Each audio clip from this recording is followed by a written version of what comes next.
ನವವಧು ಗಾನವಿ ಆತ್ಮಹತ್ಯೆ ಪ್ರಕರಣಕ್ಕೆ ಟ್ವಿಸ್ಟ್. ಸೂರಜ್ ನೇಣಿಗೆ ಶರಣು, ತಾಯಿ ಸೂಸೈಡ್ಗೆ ಯತ್ನ. ಸಾವು ಬದುಕಿನ ನಡುವೆ ಜಯಂತಿ ಹೋರಾಟ.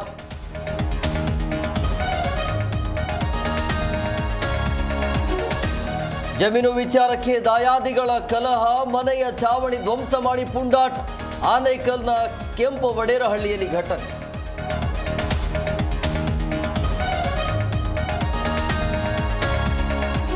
ಹೊಸ ವರ್ಷಕ್ಕೆ ಸಜ್ಜಾಗ್ತಿದೆ ಸಿಲಿಕಾನ್ ಸಿಟಿ. ನಗರದಲ್ಲಿ ಪೊಲೀಸ್ ಇಲಾಖೆ ಹೈ ಅಲರ್ಟ್.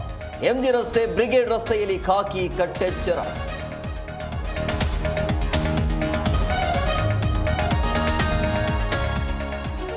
ನಗರದಲ್ಲಿ ವಸೂಲಿಗಿಳಿದ ಮಂಗಳಮುಖಿಯರು, ನಡು ರಸ್ತೆಯಲ್ಲೇ ಬಟ್ಟೆ ಬಿಚ್ಚಿ ಸಭ್ಯ ವರ್ತನೆ.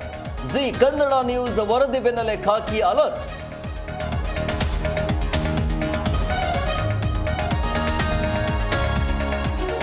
ಚಿತ್ರದುರ್ಗದ ಬಸ್ ದುರಂತದ ಬಳಿಕ ಅಲರ್ಟ್. ಬೆಂಗಳೂರಲ್ಲಿ ಫೀಲ್ಡಿಗಿಳಿದ ಆರ್ಟಿಒ ಸಿಬ್ಬಂದಿ. ಬಸ್ಗಳ ಸೇಫ್ಟಿ ಬಗ್ಗೆ ತಪಾಸಣೆ.